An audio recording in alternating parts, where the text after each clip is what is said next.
Bismillahirrahmanirrahim. Alhamdulillahirabbil alamin. Wassalatu wassalamu ala asyrofil mursalin sayyidina maulana Muhammadin wa ala alihi washabihi ajmain.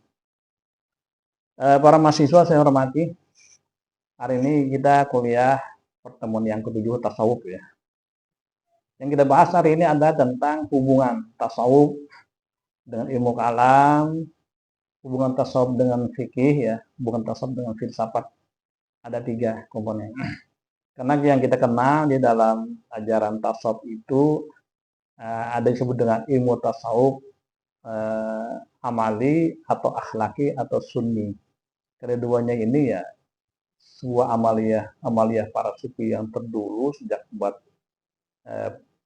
pertama, kedua dan seterusnya ketiga Hijriah, yang mereka merupakan asketisme, istilahnya itu ibadah kepada Allah Subhanahu wa taala untuk mendekatkan diri kepada Allah.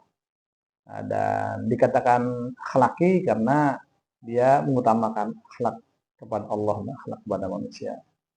Kemudian dikatakan tasawuf sunni karena punya dasar Al-Quran, As-Sunnah, kemudian perilaku para sahabat, tabi'in, dan salafus salih.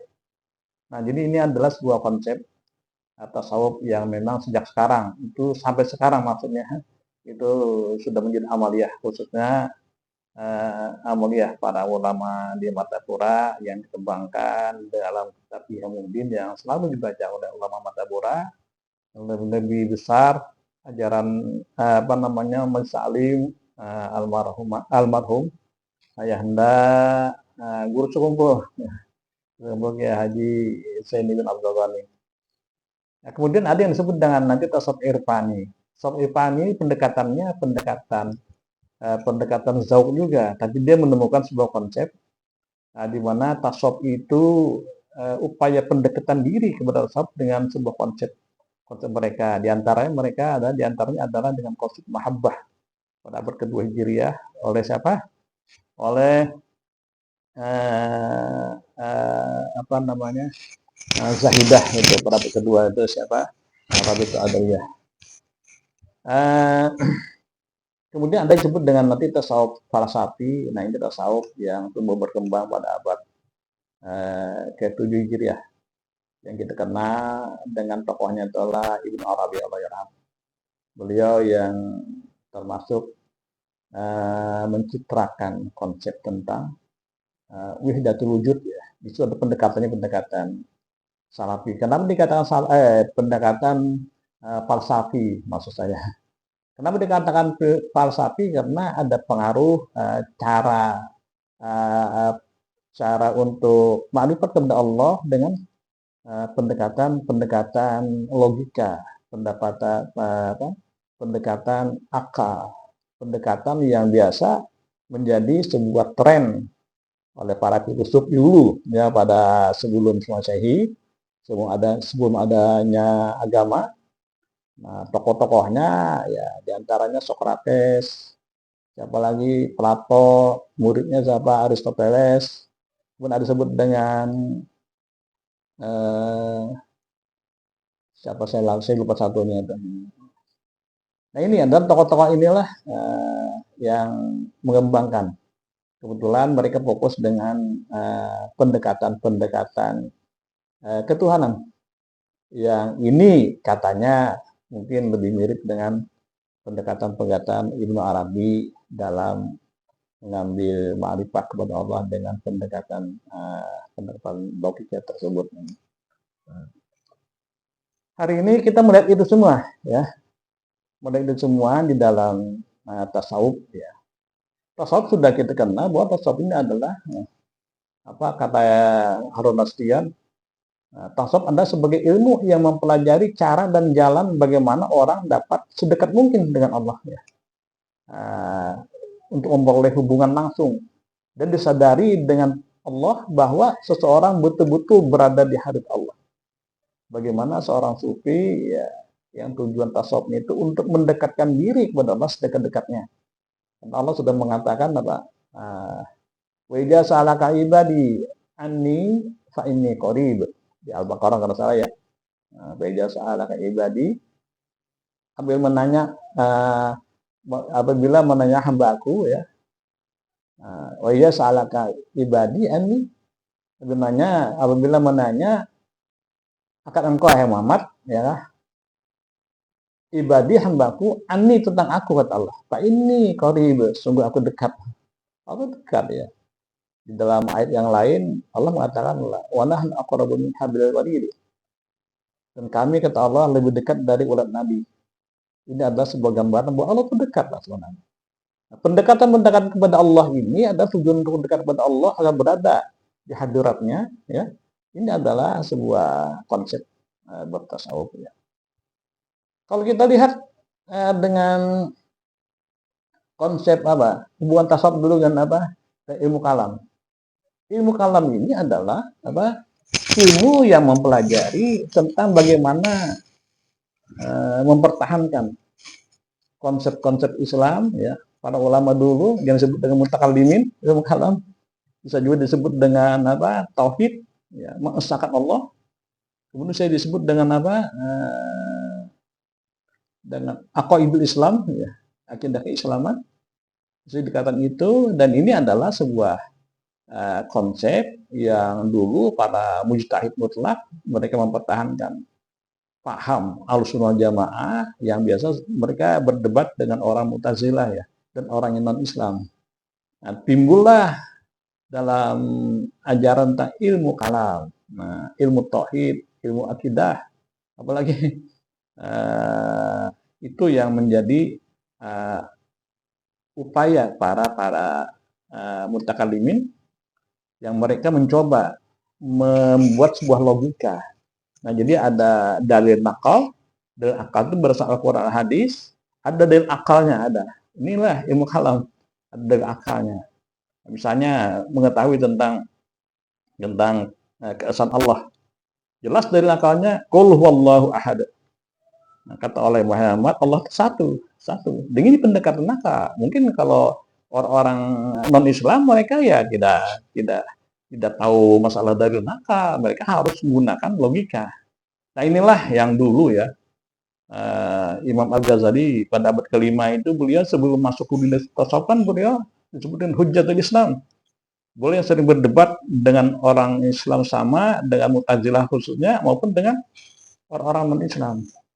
Nah, jadi pendekatan logikanya apa, ya? Pendekatan logikanya Allah itu ahad, Allah itu satu. Nah, logikanya kalau Allah itu lebih dari satu, dua atau lebih, alam tidak akan jadi-jadi. Kenapa? Logikanya kalau yang namanya top leader itu, pemimpin itu lebih dari satu, ada dua, yang mereka saling rebutan, saling punya gengsi untuk menjadikan alam misalnya, ya. Mereka yang rebutan tidak jadi alam. Dan cermin ini ya tergambar di dalam kepemimpinan sekarang, ya. Yang namanya manajemen kepemimpinan itu top leader itu hanya satu, tidak boleh dua, kan? Dua boleh tapi wakil. Kalau tidak ada ketua, wakil buat peran itu pun didelegasikan, kan? Nah, diberi kewenangan. Tapi yang namanya top leader itu hanya satu. Jadi apapun kebijakan atasan itu, pimpinan itu ya harus dituruti. Pimpinan juga berdasarkan musyawarah apa segala, dan pimpinan itu memang diberi kelebihan Allah dengan dengan ilham, kadang-kadang, ya, dengan firasatnya seorang pemimpin itu ada, kan Allah berikan itu, makanya pemimpin itu harus kita turuti. Tapi pimpinan satu, ya, tidak boleh dua. Kalau dua tidak akan jadi-jadi. Masing-masing punya gengsi, ya, untuk menonjolkan kepribadiannya. Ini yang kita khawatir. Oleh sebab itu tidak ada pemimpin itu dua. Ini gambaran logikanya. Demikian juga tentang Allah, ya, tentang Allah SWT. Nah, inilah pendekatan yang dikatakan oleh para mutakallimin tentang itu definisi ilmu kalam. Sekarang hubungannya dengan tasawuf apa? Hubungan dengan tasawuf ini kan pendekatannya rasa, insting di hati. Dia sudah menemukan sesuatu keyakinan, hakul yakin terhadap Allah, dan kekuatan batinnya, merasa dia, ya. Kemudian dengan melakukan pendekatan maqamat dan ahwal, maqamat mereka melakukan ketatnya ibadah kepada Allah, ya, dengan mujahadahnya, riyadhahnya, istiqomahnya terus-terusan. Kan itu ahwal nanti akan datang, ya. Inilah ahwal ini yang kadang-kadang keyakinan betul para seorang sufi itu. Maka dengan kekuatan ilmu kalam yang mereka miliki dengan pendekatan logika, mereka diperkuat lagi dengan pendekatan tasawuf ya, yang mereka itu dukung rasa ya. Makanya Imam Ghazali itu ketika beliau masih Hujjatul Islam, asik berdebat terus, beliau itu merasa terombang-ambing masuk karena pendekatannya pendekatan logika. Ketika dia 40 tahun ke atas masuk ke dunia sufi, beliau uzlah ya, kemudian mengarang yang namanya kitab Ihya Ulumuddin, itu beliau betul-betul merasakan hakul yakinnya terhadap Allah Subhanahu wa taala sebagai pencipta alam semesta. Tidak diragukan lagi. Nah, jadi dengan bertasawuf timbul hakul yakin ya. Hakul yakin. Kalau masih dalam tataran ilmu kalam, pendekatan masih ainul yakin ya, karena dia melihat fenomena-fenomena alam.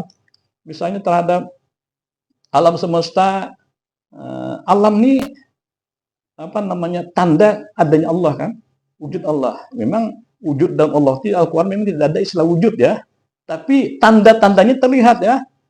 Inna fi khalqis samawati wal ardi wa ikhtilafil laili wan nahari laayatin liulil albab. Itu kan ayat Quran ya. Artinya tanda-tanda yang terjadi siang dan malam ini semuanya ini ada tanda-tanda untuk berpikir orang liulil albab, bagi orang yang memiliki pemikiran. Aja dipikirkan bahwa tidak mungkin alam seperti ini tidak ada yang menciptakannya. Nah, oleh sebab itulah timbul wujud Allah ya. Allah yang penciptanya. Dan pendekatan akal seperti itu. Nah, orang sufi dengan mereka kemampuan tasawufnya, mereka bisa mengatakan itu semua, bisa merasakan itu semua, maksud saya. Merasakan betul-betul ya, dia merasakan ya. Dengan tawajuhnya kepada Allah, kadang-kadang tawajuh melewati apa? Melewati tawasul kepada Rasulullah, tawajuhnya bisa langsung dengan Allah, tawajuhnya. Mereka betul-betul merasakan keberadaan alam ini adalah Maha Pencipta Allah Subhanahu wa taala. Nah, itulah. Nah, bagaimana kalau orang ilmu kalam aja tanpa ada ilmu tasawuf kemampuannya? Ini ada kekurangan. Kekurangannya apa? Mereka ini terombang-ambing ketika mempelajari tentang ketauhidan Allah. Mereka memang diserang terus oleh apa? Oleh orang non-Islam. Akhirnya mereka pendiriannya goyang. Tapi kalau dengan diisi dengan tasawuf, mereka semakin mantap keyakinannya. Itulah bagusnya. Sebaliknya juga orang yang hanya bertasawuf, ya tidak memiliki ilmu kalam, ilmu ketauhidan, mereka akan sesat, bisa sesat ya. Ketika dia asik bertasawuf dengan pendekatan diri kepada Allah, tawajuh kepada Allah, kan dia tidak memiliki yang sapaknya, tidak belajar tentang sifat 20 apa. Jadi tawajuhnya itu seolah Allah itu nanti berpajam kemudian beikong ya. Nah, ini karena iblis termasuk, setan termasuk ya. Allah itu berjisim apa segala, kan mereka tidak tahu tentang tasawuf tauhid. Nah, ini bahayanya kalau bertauhid tapi tidak memiliki ilmu kalam. Nah, jadi hubungan dua ini sangat harmonis sebenarnya antara kemampuan bertasawuf dan kemampuan ilmu kalam. Kemudian di dalam fikih ya, fikih kita tahu fikih itu ajaran syariat ya, yang supaya kita beribadah itu sesuai dengan syariat, petunjuk-petunjuk Al-Quran, hadis Rasulullah, perilaku para sahabat dan seterusnya. Petunjuk inilah menjadi pegangan kita. Nah, jadi dengan orang yang tahu tentang ilmu fikih, mereka tahu tata cara sembahyang, tata cara wudhu apa segala, sempurnalah dia. Dalam kepikihannya mereka sudah sah ya. Kalau sembahyang dengan menuruti syarat-syarat fikih itu mereka sudah sah. Meskipun mereka habis sembahyang dia lari, maksudnya tidak berwirid apa segala ya. Artinya mungkin kesana kemari ya, kesana kemari itu kan di dalam fikih kan itu tidak termuat muatan-muatan yang asrar sholat tidak muat ya. Tapi dengan orang bertasawuf, fikihnya kuat, tasawufnya kuat ya, apalagi tadi tauhidnya juga ada ya. Tauhid, fikih, tasawuf itu masya Allah luar biasa. Mereka sembahyangnya sempurna ya. Kalau dia memperbanyak rawatib, tahu dia rawatib yang mana yang boleh, yang mana yang tidak, yang mana sunnah, yang mana tidak, yang mana yang abdol, yang mana tidak, yang mana dengan muakkad, yang mana ghairu muakkad, tahu dia. Itu dilakukan. Demikian juga berwudu yang sunnah-sunnah yang banyak dipahala seperti apa. Mereka tahu, karena belajar fikih ya. Kalau dia ada najis, dia membuang najis, mengerti bagaimana cara membuang najis, semua pelajaran fikih itu semua. Nah, jadi fikih ini pada umumnya perlu dipelajari supaya jangan salah langkah kita dalam beribadah. Nah, kita memang terpacu untuk ibadah ketika belajar tasawuf beribadah, tapi tidak mengerti fikihnya, ya bisa gagal ya, bisa gagal. Atau ketika sembahyang, dia ngawur kesamaan pemikiran ya, tidak sempurna, pahala tidak sempurna kan? Walaupun sembahyangnya sudah tidak dikodol lagi, sah-sah aja sembahyangnya, tetapi tidak sempurna amaliyah sholatnya ya. Nah, seperti itu. Puasa, ya puasa, yang penting tidak makan dan siang, dari makan baru siang, sampai maghrib baru makan, puasa tidur aja dia apa segala, ya saja puasanya, ya. Tapi tidak diberi dengan muatan-muatan tasawuf. Kamin so'imin laisa lahu min siyami illa ju'i wal atas. Ada Nabi kan? Nah, jadi kalau berapa banyak kata Nabi orang yang berpuasa dia tidak mendapatkan apa-apa dari puasanya illa atau kecuali lapar. Pahalanya tidak dapat. Ya sah-sah aja dari pahalanya tidak dapat ya itulah. Nah, itu dengan pendekatan tasawuf jadi hebat. Mereka rajin sholat ya, sholatnya rajin apa segala. Tapi hatinya apa? Orangnya hasad, iri dengki, orangnya pamer, orangnya apalagi ria apa segala. Ya sholatnya tidak punya makna yang bagus. Tapi kalau orang sholat dengan pendekatan asrar sholahnya tidak ada ya, hatinya itu ya tidak ada rasa benci dan umat apa segala karena semuanya itu ada apa? Kehendak Allah semua. Dia bisa sholat semakin apa khusyuk, ikhlas karena Allah. Tidak ada rasa ria apa segala, ikhlas karena Allah. Semakin mantap kan seorang sufi dengan pendekatannya fikih. Ya. Tapi kalau fikih saja tidak ada tasawuf, itu yang terjadi ya. Atau tasawuf aja tidak fikih ya, sholatnya juga rusak kan, ibadahnya juga rusak seperti itu. Nah ini ya, makanya di dalam kitab Ihya Ulumuddin yang mudah kita baca di dalam Syairus Sadiqin ya. Ya memang 3 serangkai ini merupakan fardu ain ya. Fikih, tauhid, dan tasawuf. 3 serangkai.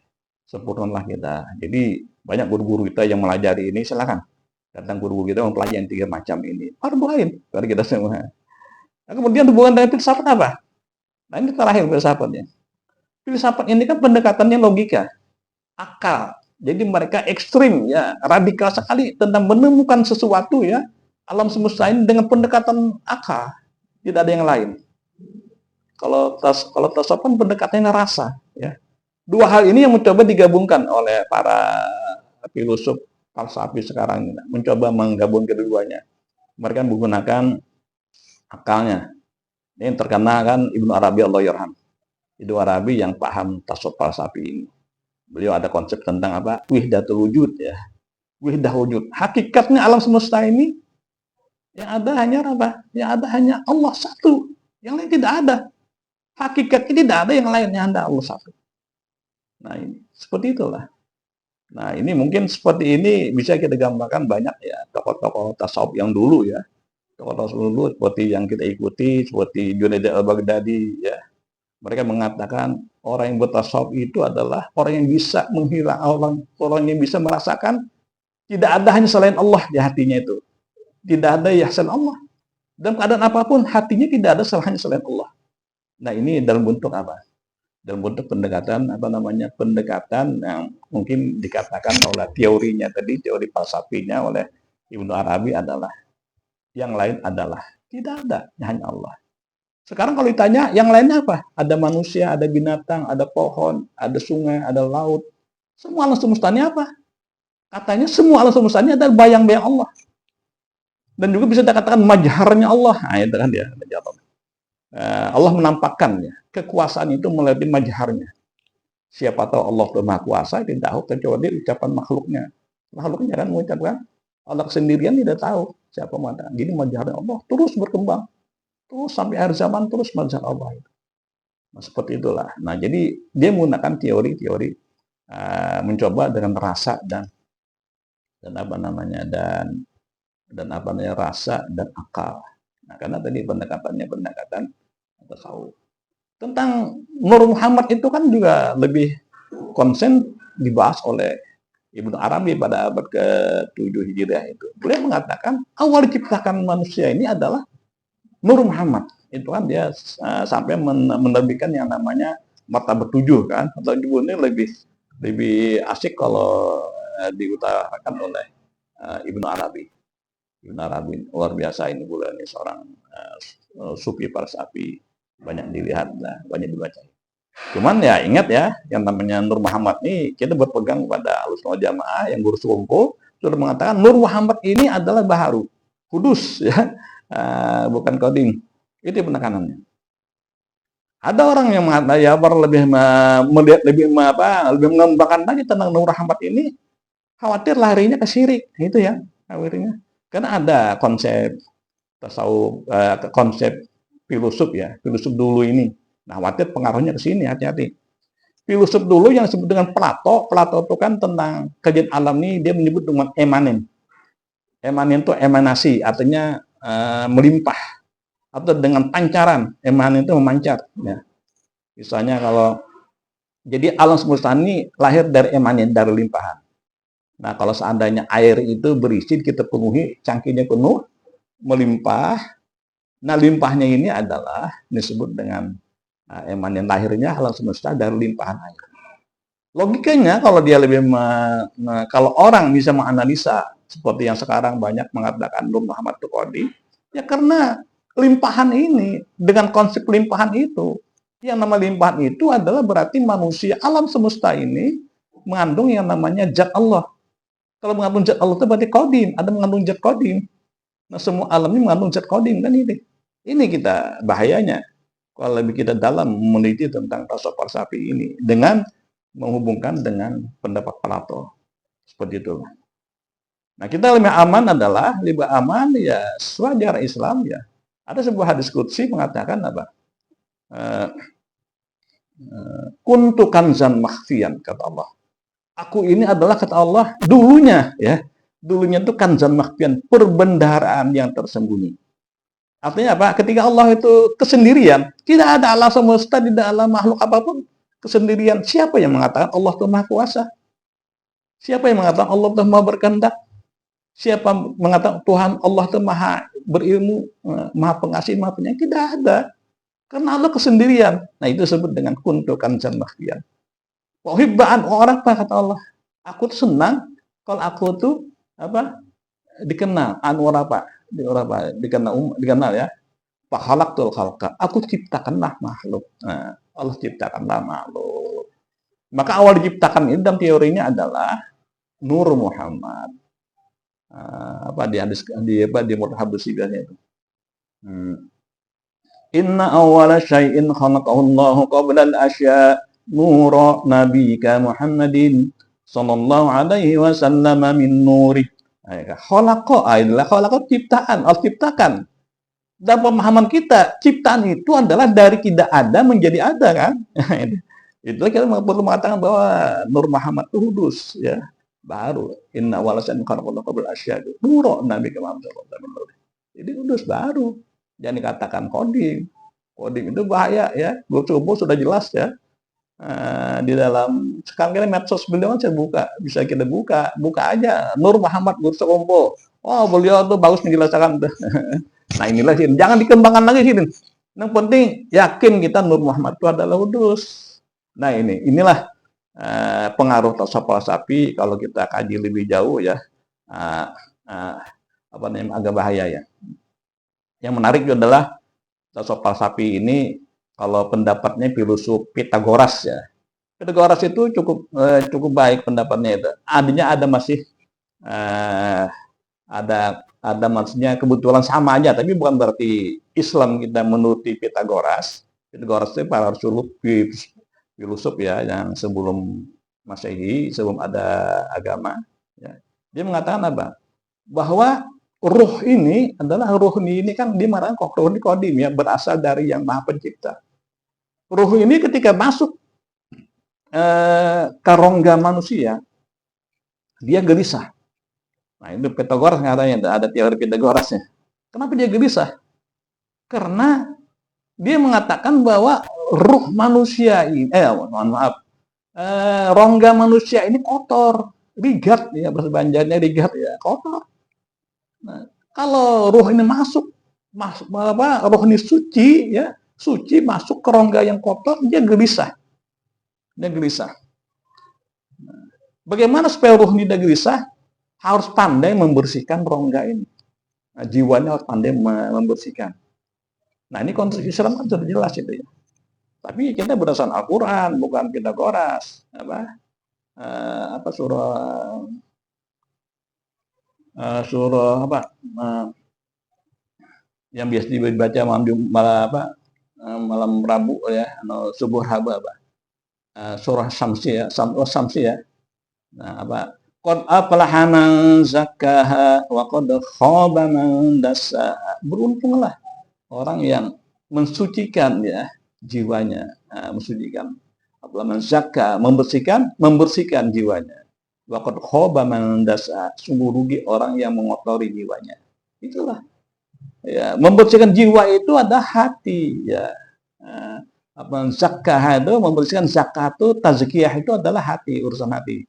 Tapi kalau taharah itu masalah luar ya. Nah, ada masalah fikihnya itu taharah. Tapi tazkiyah ini masalah tasawuf, masalah hati. Nah, orang pandai mengurus hati ini adalah itu yang bagus. Seperti itu. Jadi jelas saja. Jadi kalau hati itu bersih, kita mendapatkan ketenangan kan, itu. Hati ini ya dengan pendekatan tasawuf membersihkan hati ini. Ya. Nah, di dalam surah Sajdah Allah katakan apa?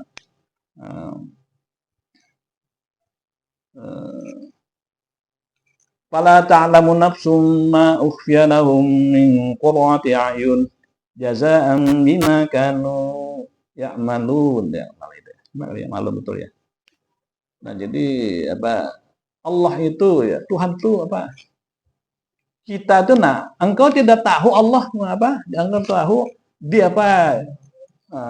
Wa fala ta'lamu nafsun, diri tidak tahu ma ukhfiya lahum yang disamarkan. Ini kan menyamarkan masuk ke hati kita ini ya Allah kan? Nah, disamakan min qurrati ayun, dari rasa qurrata itu rasa tenang tentram jiwa. Kita nggak tahu lah, nggak tahu aja Allah ada anugerah Allah rasa tenang tentram jiwa. Jazaan bima kana ya'malun, balasan bagi orang yang beramal saleh kan, balasan Allah. Nah, semakin banyak amal saleh kita semakin bersih jiwa kita. Nah, membersihkan jiwa itu penting ya. Hadis nabinya jelas ya. Ala inna fil jasadi mudghatan.